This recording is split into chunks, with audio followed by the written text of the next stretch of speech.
Paz do Senhor, meus amados amigos e irmãos em Cristo Jesus. Mais uma vez nós estamos aqui para compartilhar um pouco com os irmãos aí agora na internet uma pesquisa que está relacionada à última aula da Escola Bíblica Dominical. Nós estamos aí com o contexto da antropologia, a teologia, a ciência que estuda o homem, a antropologia.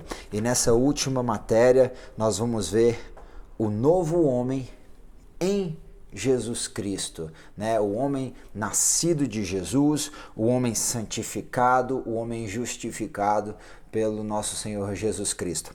Já para começar, nós temos ali o texto áureo que está em Efésios capítulo de número 4, o versículo de número 13 diz bem assim: até que todos cheguemos à unidade da fé e ao conhecimento do Filho de Deus, a varão perfeito, à medida da estatura completa de Cristo. Quando nós vemos aqui esse contexto, nós temos uma palavra muito importante. Sem conhecer o Filho de Deus, nós não conseguiremos nos parecer com Ele, de modo que não tem como chegar à estatura de varão perfeito sem conhecer a Jesus. E nós iremos conhecer a Jesus através da palavra de Deus, porque Ele é o próprio Verbo que se fez carne. A Bíblia Sagrada é o único caminho para você conhecer a Deus. Sim, mostra-me a Deus, falou os discípulos lá com Jesus, e Jesus falou: não, mas eu estou com vocês tem 3 anos e pouco e vocês estão querendo que eu mostre a Deus? Quem vê a mim, vê ao Pai. E como é que nós vemos a imagem do Deus invisível? Através de Cristo. E como é que nós vamos conhecer a Cristo? Através da palavra de Deus, né? O verbo que se fez carne. Então eu tenho aqui uma palavra que está relacionada a esse texto de Efésios capítulo de número 4, quando Paulo usa essa palavra conhecimento, aqui não é só gnose, é epignosco, tornar completamente conhecido. Ou seja, para que nós venhamos a chegar a uma unidade da fé, a estatura do homem perfeito, e nós vamos falar sobre perfeição no dia de hoje, e chegar também a essa estatura completa, como é a de Cristo, nós precisamos conhecer Ele.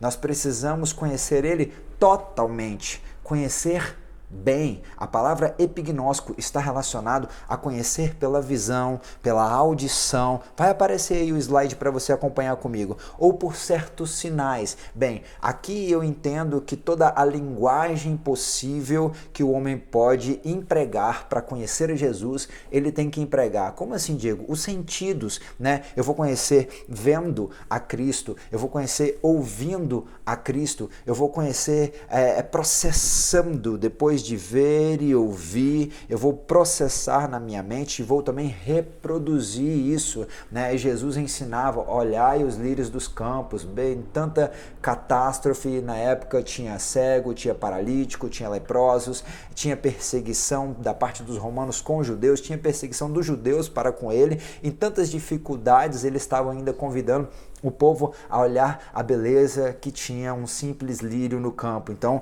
ele trabalhava através da visão, ele se fazia conhecido através da visão. Quando nós olhamos para a palavra dele, nós lemos, nós teremos um conhecimento profundo, um conhecimento que vai nos fazer o conhecer bem. Nós ouvimos, a fé vem pelo ouvir e ouvir a palavra de Deus, de modo que agora nós entendemos que nós iremos conhecer a Deus ouvindo a palavra, ouvindo o Espírito Santo ministrar em nós essa palavra, né? Aqui tem um outro significado, saber. Olha, epignosco está relacionado a descobrir. Só descobre algo alguém que estava procurando algo. Só descobre algo alguém que estava investigando algo, né? Você estava buscando profundamente, né? E de modo que você descobriu, como quem descobre um tesouro que é perdido. Na verdade, em Cristo nós temos um tesouro achado. Olha que coisa linda. Epignosco ainda significa conhecimento preciso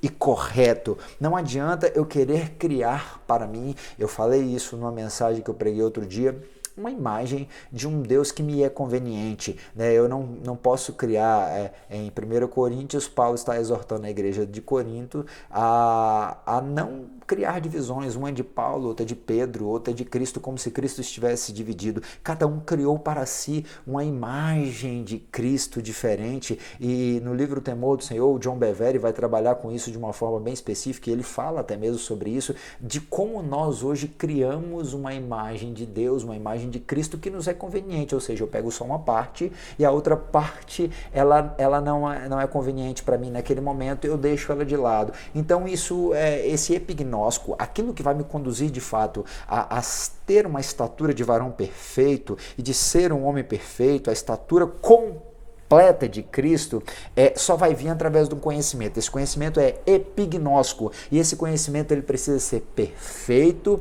ele precisa ser preciso e ele precisa ser correto. Não é eu fazendo concessões para poder tirar aquilo que me convém ou não, né? No Novo Testamento está relacionado também a conhecimento de coisas éticas. Olha que interessante. A alergia sempre acompanha a gente aqui, né? Mas pode ficar tranquilo que não é vírus nenhum, não. Um conhecimento ético. A palavra ethos, do grego, está relacionado a costumes, usos e costumes de um povo, pela qual o povo age, são as suas regras de fé e prática. Nós somos o povo de Deus, nós temos os nossos costumes, né? E para nós chegarmos a um conhecimento de Cristo, um conhecimento profundo, um conhecimento do Filho de Deus, nós precisamos entender que aqui estão os nossos costumes, essa é a nossa regra de fé e de prática. Isso aqui foi o texto áureo. Eu achei interessante trabalhar com essa palavra epignóstico, que é um conhecimento perfeito, um conhecimento correto, um conhecimento preciso, um saber bem e saber totalmente, né? Epignóstico. Na leitura bíblica em classe, nós temos um texto extremamente conhecido, muito usado, aonde nós vamos ver aqui no capítulo de João 3, de 1 até o 16, onde tem o texto áureo, máxima da Bíblia Sagrada, né? Que todo mundo gosta de usar, mas pouco entende o valor dessa expressão de amor de Deus. Nós vamos ver aqui o evangelista João trabalhando com um assunto, registrando o que Jesus estava falando. E o que ele estava falando? Acompanha comigo a leitura aí. Havia entre os fariseus um homem chamado Nicodemos, príncipe dos judeus. Então Jesus não estava trabalhando com qualquer um. Quando fala de príncipe, fala de uma liderança, fala de alguém que poderia influenciar outras pessoas. Este foi ter de noite com Jesus. Então ele foi em secreto, ele não queria se expor, ele não queria confessar Jesus diante dos homens. Jesus mesmo falou que aquele que o confessar diante dos homens, o Senhor o confessará diante de Deus. Mas aquele que o negar será negado também diante de Deus. E disse: Rabi, bem sabemos que és mestre vindo de Deus, porque ninguém pode fazer estes sinais que tu fazes, se Deus não for com ele. Olha, o que ele está falando? Bem sabemos que é mestre vindo de Deus. Reconheceu Jesus como mestre, como alguém que poderia falar coisas que teria um ensinamento que seria válido, que poderia promover a edificação de alguém através da fala. E nós sabíamos, nós vemos aqui, ninguém pode fazer esses sinais que tu fazes se Deus não for com ele. Então ele estava conhecendo Jesus pelo que ele ouvia e pelo que ele via. Ele estava conhecendo Jesus de uma forma natural, aparente,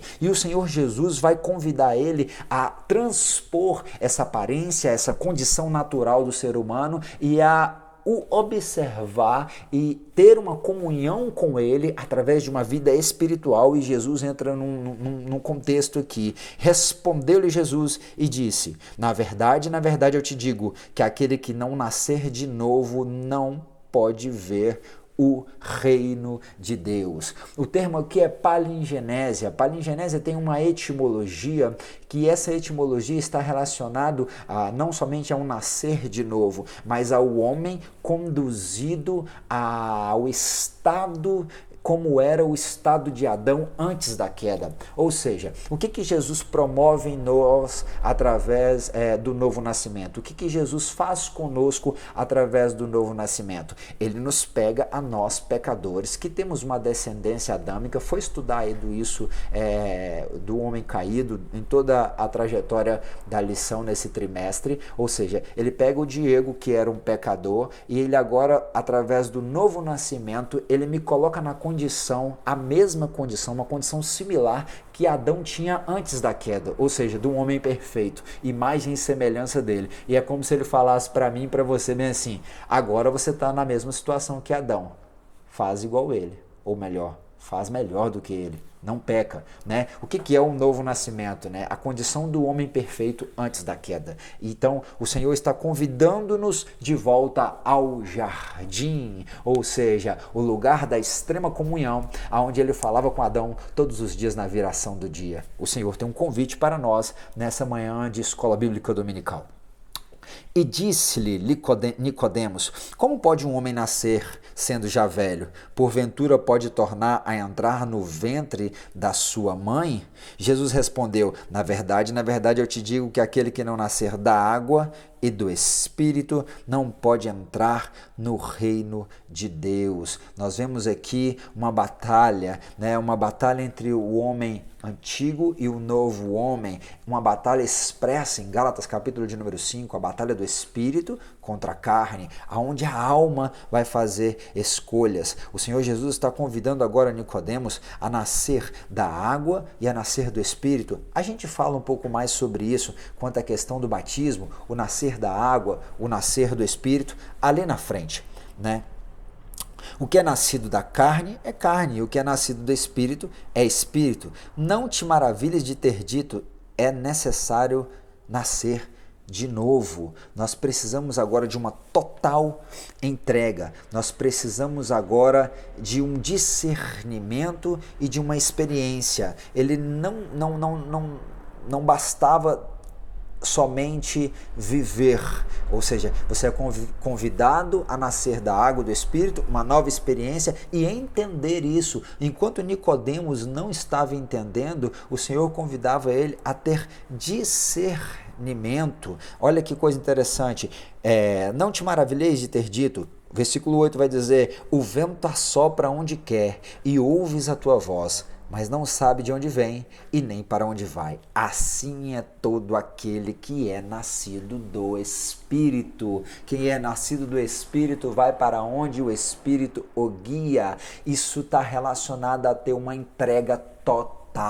Se nós falamos que Jesus é o nosso Senhor, se nós falamos que nós nascemos de Deus, se nós falamos que nós somos filhos de Deus e nascemos dele, nós nascemos do Espírito, então nós temos que entender que ele é que manda, e ele manda de fato, e nós devemos permitir que ele mande como soberano total, supremo sobre as nossas vidas, em cada detalhe das nossas vidas. Então, se o Senhor te conduziu a uma situação, não reclame, busque tentar entender o propósito, porque o vento assopra para onde quer, e aquele que é nascido do Espírito vai para onde o Espírito o guia, de modo que Deus pode estar te conduzindo a uma situação, para que através dessa situação o nome dele seja glorificado. Nicodemos respondeu então, versículo de número 9, como pode ser isto? 10, Jesus fala, respondeu Jesus e disse-lhe, tu és mestre em Israel e não sabe disso? Faltou discernimento, como eu falei.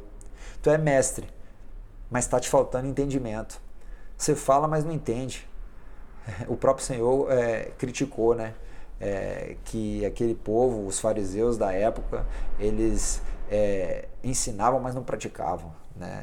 Na verdade, te digo que nós dizemos o que sabemos e testificamos o que vimos, e não aceitais o nosso testemunho. Jesus está falando que ele conhece, ele sabe o que ele está falando e fazendo, e ainda assim ele está mostrando por provas das mais diversas que de fato isso iria ser mostrado, que ele era o Filho de Deus, ele era a referência perfeita a qual o homem deveria seguir, e as pessoas insistiam em não querer seguir a vontade deles. Olha o que Jesus vai falar, se eu vos falei de coisas terrestres e não crestes, como crereis se vos falar das coisas celestiais? Isso aqui é muito interessante.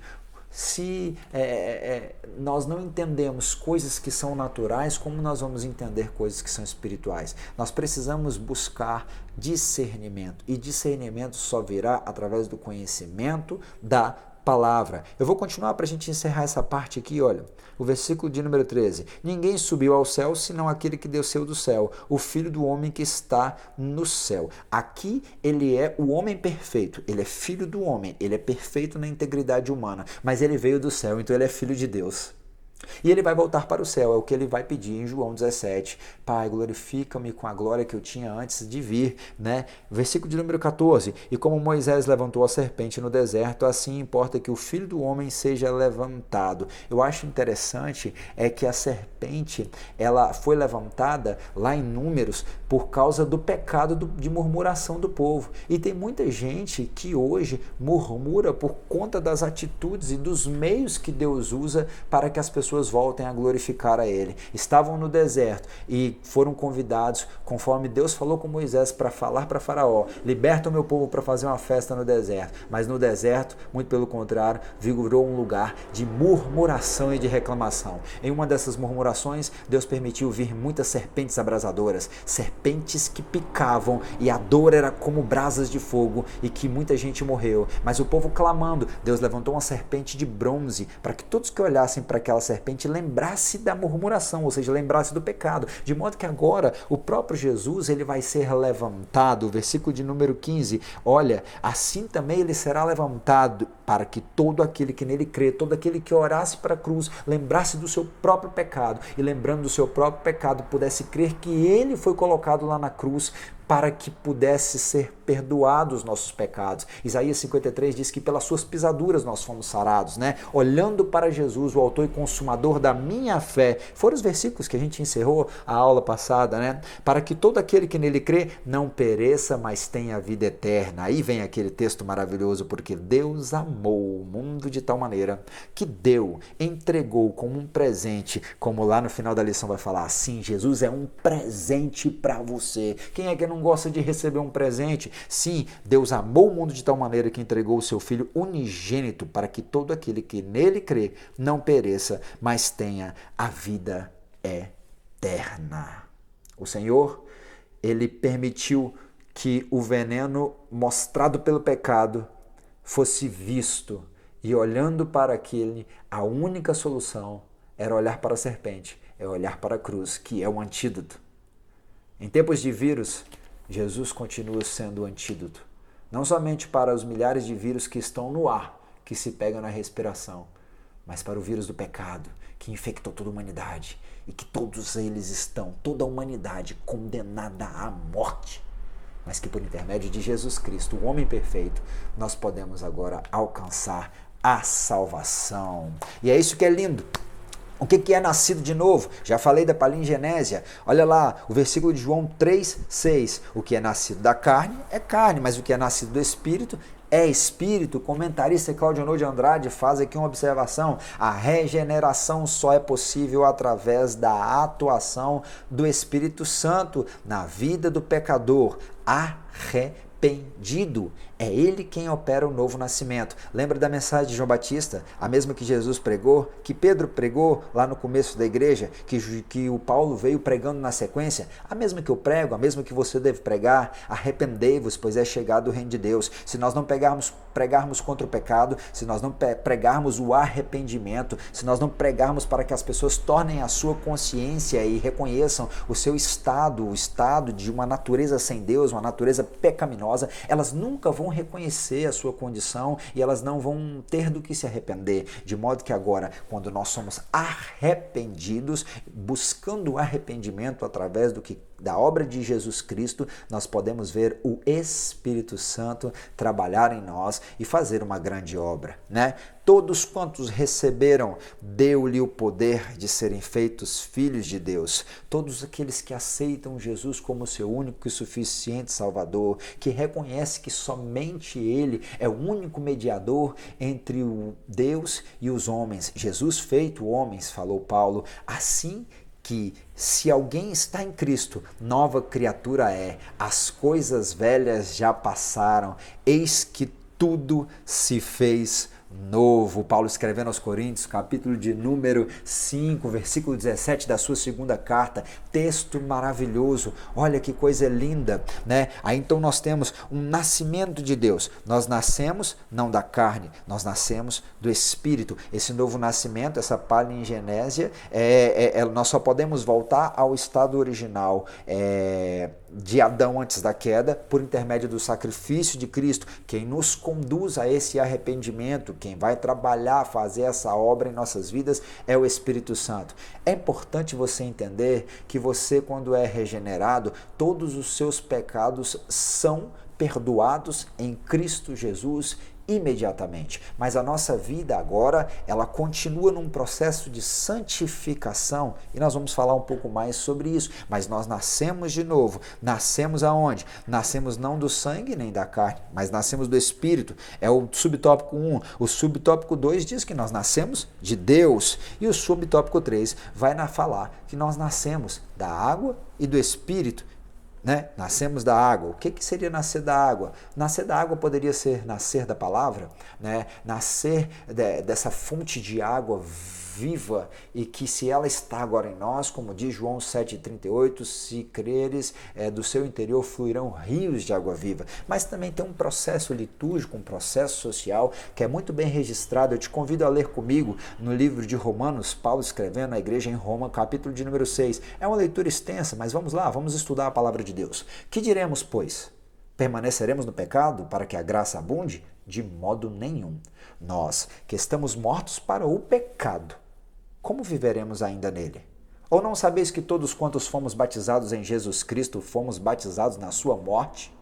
De sorte que fomos sepultados com ele no batismo na morte, para que, como Cristo foi ressuscitado dentre os mortos, pela glória do Pai, assim andemos também nós em novidade de vida. Porque se fomos plantados juntamente com ele na semelhança da sua morte, também seremos na da sua ressurreição. Sabendo isso, que o nosso homem velho foi com ele crucificado. Gálatas, capítulo de número 2, já estou crucificado com Cristo, agora vivo não mais eu. Sim, nós já fomos crucificados com Cristo, para que o corpo do pecado seja desfeito, para que não sirvamos mais ao pecado, porque aquele que está morto está justificado do pecado. Ora, se morremos com Cristo, cremos que também com ele viveremos, sabendo que, tendo sido Cristo ressuscitado dentre os mortos, já não morre. A morte não mais tem domínio sobre ele, pois, quanto a ter morrido, de uma vez morreu para o pecado, mas quanto a viver, vive para Deus. Assim também vós, considerai-vos certamente mortos para o pecado, mas vivos para Deus em Cristo Jesus, o nosso Senhor. Não reine, portanto, o pecado em vosso corpo mortal, para lhe obedecerdes em suas concupiscências. Paulo está falando que nós já morremos para o pecado, que nós já morremos para a carne. E o batismo nas águas, ele nada mais é do que um sepultamento social, onde o homem que já fez escolha de andar com Jesus, ele vai dizer para toda a sociedade que ele está agora morrendo para ele mesmo e vai ser ressuscitado em Cristo, uma nova criatura, uma criatura que deve andar no Espírito. É o que está falando Romano, capítulo de número 8, que o Espírito testifica que nós somos filhos de Deus. Marcos, capítulo de número 16, bem como Mateus, capítulo de número 28, Jesus, nas suas últimas palavras, ele vai dizer que aquele que crê e for batizado será salvo. Então nós nascemos da água e nascemos do Espírito. O versículo de número 8 do livro de João, capítulo de número 3, vai enfatizar isso. Eu vou repetir, já li lá na leitura bíblica em classe, mas vale a pena a gente voltar. O vento assopra onde quer e ouves a sua voz, mas não sabes de onde vem e nem para onde vai. Assim é todo aquele que é nascido do Espírito. Nós somos guiados pelo Espírito, meus amados irmãos. Permitamos que o Espírito nos mostre o caminho. Permitamos que ele nos faça entender o caminho. Permitamos que ele venha nos fortalecer as nossas débeis pernas no caminhar. Que a nossa caminhada seja como uma marcha de soldados triunfantes rumo à grande batalha, rumo à grande vitória, que será quando nós chegarmos lá na eternidade. eternidade. Sofre comigo como um bom soldado de Cristo. Vamos continuar caminhando. O Espírito nos mostrou, o Espírito nos caminha conosco, o Espírito nos fortalece na caminhada e Ele, em meio à caminhada, tem um caminho específico que cada um de nós devemos trilhar para a glória do nome do Senhor. Deus tem um chamado para a tua vida, deixa o Espírito te guiar, deixa Ele te conduzir, porque nós nascemos de Deus, nós nascemos não da carne, não do sangue, mas nascemos da água, que é a palavra que nos guia, nascemos da água, da ressurreição em Cristo após sepultarmos a nossa carne, e nós nascemos do Espírito, e agora nós devemos andar e ser guiados para onde o Espírito nos levar. O tópico de número 2 vai falar sobre a justificação do homem. Todos nós somos como o imundo, e todas as nossas justiças como um trapo de imundícia, falou Isaías no capítulo de número 64. Todos nós murchamos como a folha e as nossas iniquidades como um vento nos arrebatam. Mas lá no livro de Romanos, capítulo de número 5, vai dizer que tendo sido, pois, justificados pela fé, temos paz com Deus por nosso Senhor Jesus Cristo. A doutrina da justificação, justiça de Caiocim, tornar justo, conduzia alguém a andar de acordo com a verdade. Olha que coisa linda! Era como se eu e você estivéssemos diante de um tribunal, diante de um juiz, diante de um promotor, que é símbolo do diabo, que viria nos acusar somente com verdades. E de fato, eu e você éramos culpados, éramos condenados. É por isso que João vai nos lembrar: filhinhos, não pequeis, mas se vocês pecarem, vocês têm um advogado. Esse nosso advogado é o Senhor Jesus Cristo, que no livro de Colossenses, o capítulo de número 2, diz que cravou na cruz do Calvário todas as cédulas de culpa, de dívida, de pecado que nós tínhamos, e agora nós fomos justificados. Ou seja, num processo jurídico de um tribunal, você era acusado, você era condenado, mas Jesus te fez justificado. Ele te justificou, ele te livrou, te inocentou. Sim, tendo sido, pois, justificados pela fé, nós temos paz com Deus. Você era inimigo de Deus. Paulo ainda vai falar isso lá nos Colossenses, na sua carta ao povo da igreja de Colosso. Ele vai falar que nós éramos inimigos de Deus, que tinha uma inimizade entre nós e Deus por causa do pecado. É o próprio Isaías que fala isso. As vossas iniquidades fazem separação entre vós e o vosso Deus. Mas agora nós somos justificados pela fé e nós temos paz com Deus. Através de Cristo Jesus, nós podemos novamente nos ligar ao nosso Pai Celestial, ao nosso amado Deus, Senhor e Criador. Como é que isso acontece? Pela fé. Como é que isso acontece? Paulo, escrevendo aos Efésios, capítulo de número 2, versículo de número 8, deixa claro: pela graça sois salvos. Não adianta você querer fazer obras para alcançar a sua salvação, como muitas religiões insistem em querer ensinar. A salvação só vem pela graça, um presente que o Senhor nos concedeu. Essa graça, ela não é de graça, ela é por meio da fé, e nós temos que exercitar essa fé. A fé é fidelidade, a fé que é uma crença num Deus verdadeiro, uma fé que ela é uma fé que ela é pautada na palavra, na observância rigorosa da palavra para cumprir. Isso não vem de nós, é o Senhor que nos concede, é o Senhor que nos dá. Nós somos salvos pela graça, não por obras, mas quem é salvo faz boas obras. Foi o tema de uma revista da Escola Bíblica Dominical há alguns anos atrás, quando falava de Tiago. O que é salvo faz boas obras. As boas obras não salvam ninguém, mas o salvo sempre tem boas obras a ser feitas, sempre está fazendo boas obras. Depois da justificação, nós vamos trabalhar a santificação. Olha que coisa linda. Como eu falei no começo, nós somos regenerados pelo sangue e dia após dia nós somos santificados na palavra. Quem me confirma isso é João 17:17. Santifica-os na verdade. A tua palavra é a verdade. Olha o que ainda Provérbios 4:18 vai dizer: a vereda dos justos é como a luz da aurora, que vai brilhando mais e mais até ser um dia perfeito. Você sabe o que é a aurora? A aurora, ela é a primeira fagulha de luz, os primeiros raios de sol que rompem as trevas da noite e fazem iniciar o dia. Olha que coisa linda! Assim é a nossa vida. Nós saímos das trevas do pecado e agora nós estamos em Cristo e a cada dia nós vamos brilhar até ser dia perfeito. O ápice do dia, o ápice de luz, o ápice de calor é ao meio-dia. É claro que é a hora que está mais quente, que tem mais luminosidade, ou seja, fala de um processo em que o dia vai ficando cada vez mais claro e mais quente, e esse calor em lugares muito frios, ele é muito aconchegante, de modo que nós vamos a cada dia mais nos aconchegando em Deus, a cada dia mais estando iluminados por Deus. Olha que interessante, a Bíblia vai dizer que uma é a glória da lua e outra é a glória do sol. Uma é a glória do corpo corruptível e outra é a glória do corpo incorruptível. Hoje nós somos como a lua, tanto Salomão como Paulo em 1 Coríntios capítulo de número 15 falou sobre isso. Nós refletimos o brilho do sol da justiça, que é o nosso Senhor Jesus, mas um dia nós seremos como o sol, ou seja, nós também seremos glorificados. Nós deixaremos esse corpo corruptível e tomaremos posse de um corpo incorruptível.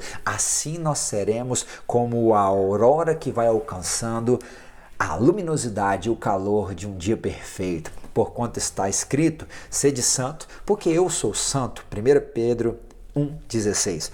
Nós vamos ganhar tempo, vamos dizer assim, um pouco mais falando aqui sobre a santidade nessa parte. E tem como ficar mais santo? Tem gente que fala, você está querendo ser mais santo do que os outros. Não, eu não quero ser mais santo que ninguém. Eu só quero ser mais santo do que eu mesmo era ontem. Eu só quero ser mais santo do que eu fui agora há pouco. E tem, mas não tem como ser isso. Não, você está querendo ser santarrão? Tô não. Porque enquanto as pessoas insistem, e em dias como esse, dias de dificuldade, tem gente que acaba se embolando ainda mais no pecado. O profeta falou que o pecado ele é como uma teia de aranha, que a pessoa ela vai cada vez se prendendo mais naquilo ali e de repente vem a aranha e pega. Assim, repentinamente, como Eclesiastes falou, a pessoa que não tinha aparentemente juízo, vem o juízo sobre ela. Assim é o pecado. Quem é sujo, suje-se mais. Cada um faz as suas escolhas. Agora, quem é limpo, limpe-se mais. E quem é santo, santifique-se ainda mais. Quem é santo, seja ainda santificado. Apocalipse 22, 11. E o que é aí que a revista está trabalhando? Vale a pena a gente rever o texto de Efésios, capítulo de número 4, o versículo de número 13, diz bem assim: até que todos cheguemos à unidade da fé e ao conhecimento, trabalhamos um pouco sobre o conhecimento do Filho de Deus, e a varão perfeito. E, irmão, não tem ninguém que é perfeito. Ninguém é perfeito. Se fosse perfeito, já estava no céu. Olha, Paulo vai falar uma certa verdade lá no livro de Filipenses. Não que eu já seja perfeito, mas eu prossigo para o alvo. Mas aqui existem vários textos bíblicos que nos colocam como perfeito. E eu vou explicar um pouco sobre esse perfeito. O que é perfeito? A palavra teleios, do grego, conforme nos diz o dicionário Strong, comum, é fácil você achar por aí, na sua página 1857, diz que perfeito, teleios, é alguém que chega ao fim. É alguém que está finalizado, que não carece de nada para estar completo, perfeito. Bem, só que aqui é alguém que me traz a reflexão também que nós estamos num processo de aperfeiçoamento e que nós estamos num processo ao qual dia após dia, o Senhor tem acrescentado coisas que vai nos completando de acordo com o propósito que Ele estabeleceu para que nós viéssemos a viver. Qual é o propósito que Deus tem para a sua vida? Você conhece, você sabe bem Ele? Bem, integridade e virtude humanas consumada, ou seja, chegou ao fim, né? Maturidade. E aí eu entendo que essa maturidade, essa perfeição, ela está muito relacionada também ao que nós alcançamos quando nós conseguimos ser espirituais. Quando nós conseguimos ser espirituais, nós só seremos guiados de fato pelo Espírito quando nós andamos em santidade, porque o Espírito não coabita com o pecado, né? O pecado entristece o nosso amigo Espírito Santo, de modo que ele não vai compactuar com o pecado. Então assim, essa estatura, essa maturidade, ela me lembra que é como se a perfeição fosse um sinônimo, fosse algo muito parecido com a santidade. Veja bem o que os textos vai nos mostrar. Vamos fazer uma leitura aqui. Sendo, pois, Abraão da idade de 99 anos, apareceu o Senhor a Abraão e disse: Eu sou o Deus Todo-Poderoso, anda na minha presença e sê perfeito. Gênesis 17:1. Olha o que está agora em Deuteronômio 18:13. Perfeito serás, como o Senhor teu Deus é perfeito. Lembra lá do versículo? Eu volto aqui, ó. Sede santo, porquanto eu, o Senhor, sou santo. 1 Pedro 1,16 está falando aqui em Deuteronômio 18,13, perfeito serás como o Senhor teu Deus é. Se Deus ele é perfeito, e se Deus é santo, e se sem santidade ninguém verá a Deus, só chegará-se diante de Deus pessoas perfeitas. Calma que eu vou explicar isso direitinho. Vamos lá. Sede vós perfeitos como perfeito é o vosso Pai que está no céu. Aí já é Jesus falando lá no Sermão do Monte, capítulo de número 5. Não que já tenha alcançado, eu falei esse texto de Filipenses 3,12, Paulo escrevendo à igreja em Filipos. Não que eu já tenha alcançado o que seja perfeito, mas prossigo para alcançar aquilo para o qual eu fui também prisioneiro, preso por Cristo Jesus. É o Evangelho. E estáis perfeitos nele. Olha, eu preciso estar perfeito em quem?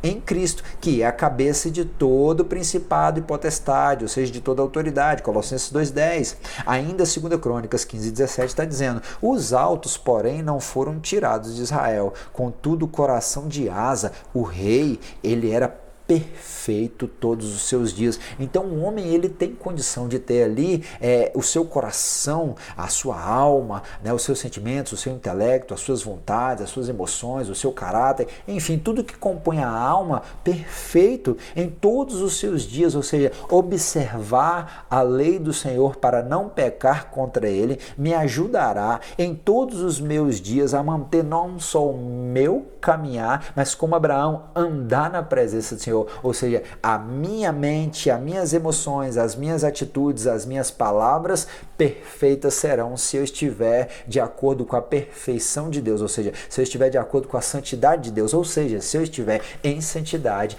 eu cometerei atos espirituais, de modo que eu serei perfeito. Eu estou começando a explicar, mas vamos continuar aqui na leitura. Provérbios 4,18. Já falei da vereda do justo, que vai ser brilhando, brilhando até ser dia perfeito.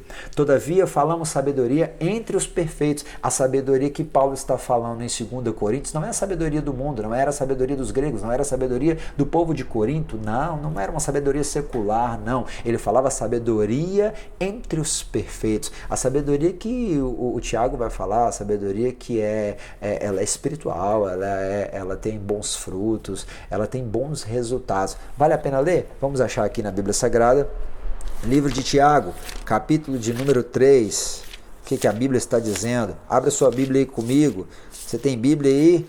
Tem gente que não leva mais a Bíblia para a igreja, mas pelo menos dentro de casa tem que ter. Tiago, depois do livro de Hebreus, o capítulo é o de número 3. Olha lá, vamos ver. Quem dentre vós é sábio e entendido, mostre pelo seu bom trato. Versículo de número 13. As suas obras em mansidão de sabedoria, mas se tendes amarga inveja, sentimento contencioso em vosso coração, não vos gloriei, nem mintais contra a verdade. Essa sabedoria não é a que vem do alto, mas é terrena, animal e diabólica.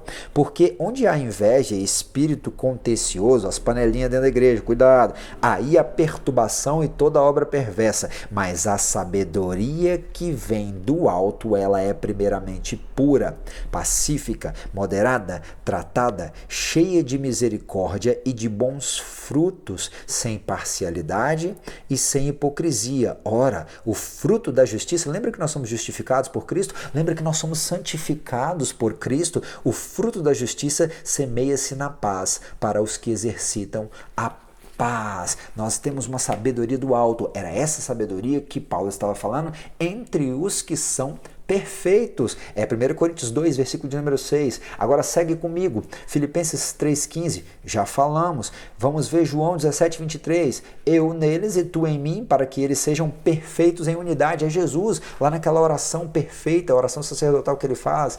Nós temos que ter unidade, e unidade nós teremos quando nós formos perfeitos. E essa perfeição vai exigir de mim uma santidade. O mesmo Deus de paz vos santifique, espírito, alma e corpo. Eu cuido do corpo porque ele é templo do espírito. Eu cuido da alma, do sentimento, das emoções, que se eu tiver bons sentimentos, se eu cuidar das minhas emoções, eu não vou ferir os meus irmãos. E se eu cuidar da minha mente, eu não vou pensar mal do meu irmão, eu não vou falar mal do meu irmão. Então eu vou ter unidade, então eu vou ser perfeito em unidade. Olha que coisa linda, Jesus, para que o mundo conheça a unidade da igreja, que mostra a perfeição de Deus refletindo na igreja, é que vai fazer com que o mundo conheça que Deus enviou o nosso Senhor Jesus e que agora ele nos envia e que os tem amado e eles como me têm amado a mim.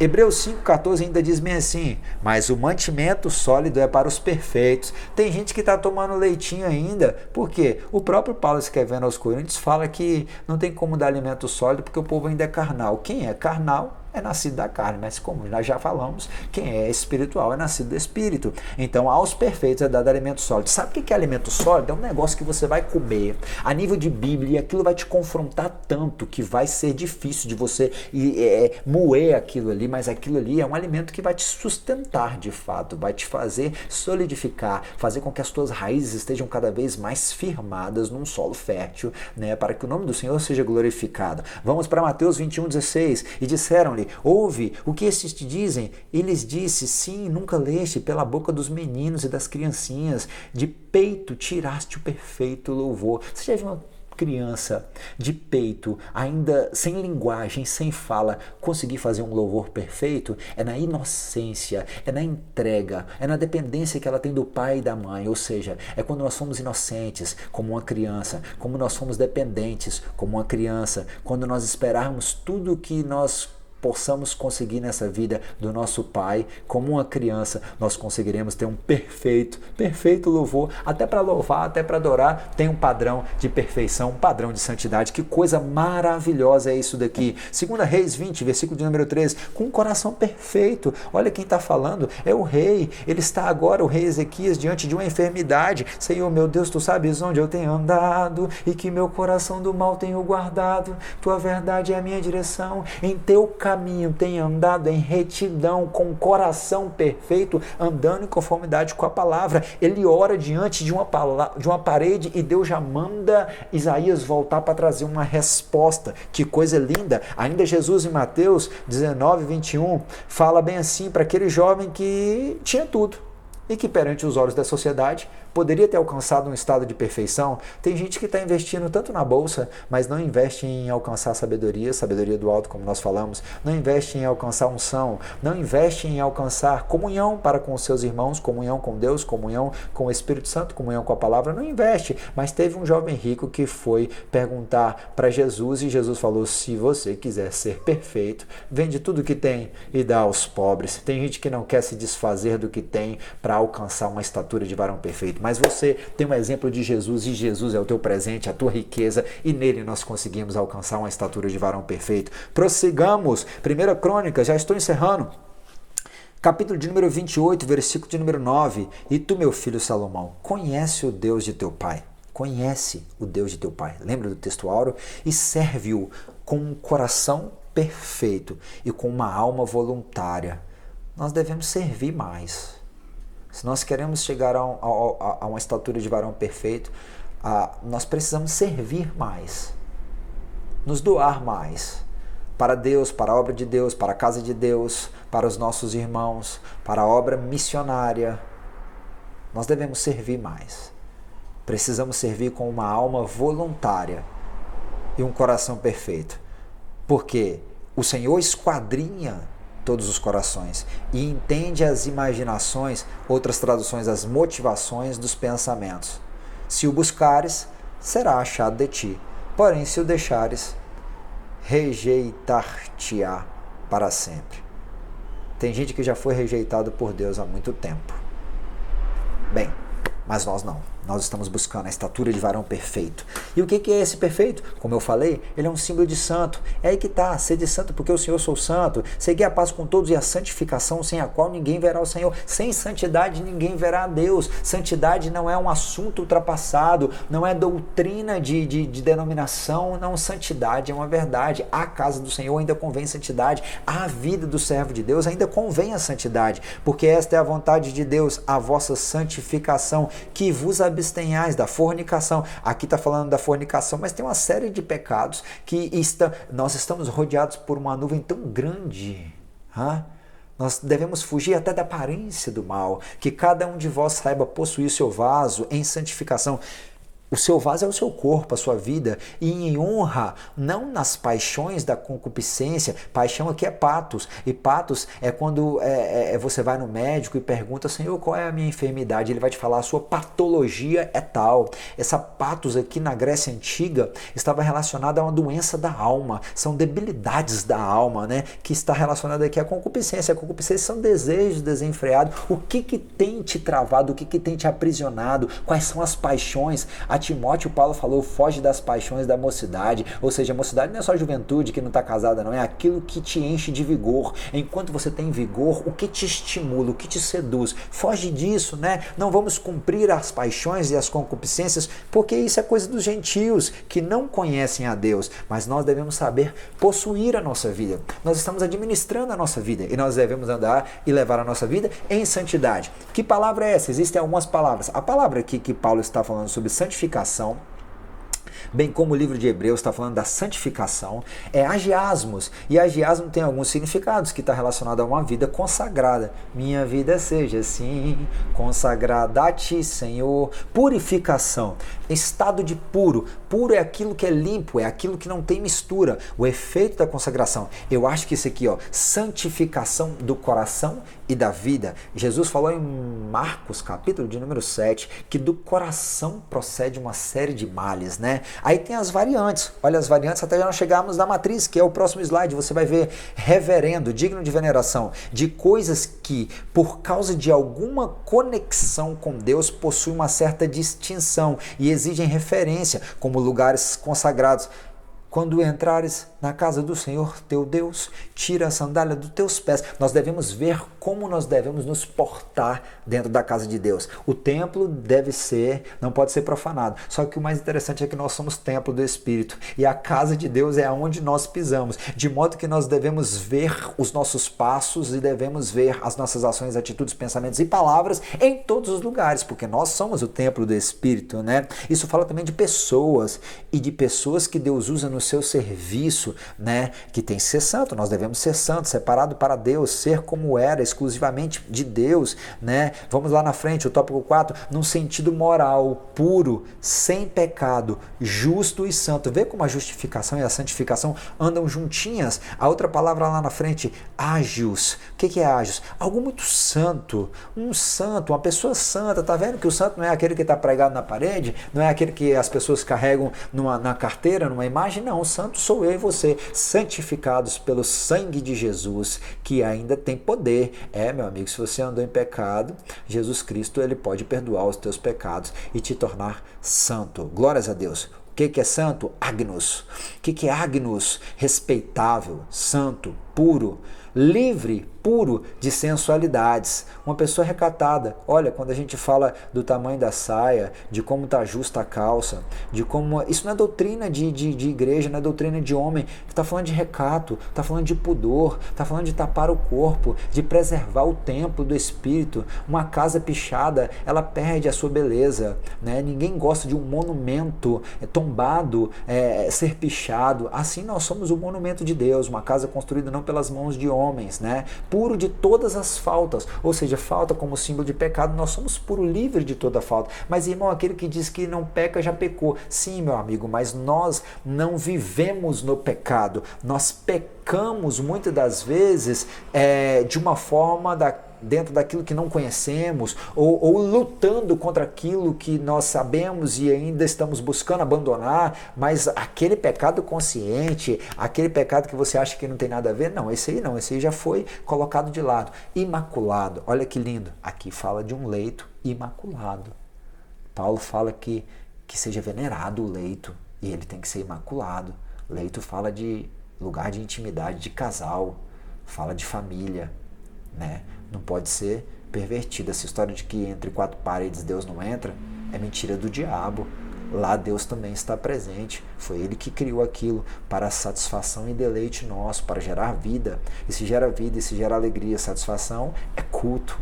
Então Deus também está lá no nosso leito, no interior do nosso quarto, seja Ele imaculado, seja santo. Quem está andando numa vida de santidade, querendo alcançar a estatura de varão perfeito, até na sua intimidade de casal, entre família, ele se mantém imaculado e santo, se mantém limpo. Sede meus imitadores. Olha que coisa linda. A gente vai encerrando essa lição e aqui nós vemos a natureza de um homem caído, a natureza, a estrutura do antropos que é econômico, que é cultural, que é social, que é político, mas principalmente também é espiritual, é relacional. E esse relacionamento foi restabelecido, foi novamente firmado por intermédio de Cristo Jesus. E Cristo Jesus agora ele é a nossa referência de um novo homem em Deus, um novo homem em Jesus Cristo, um novo homem que tem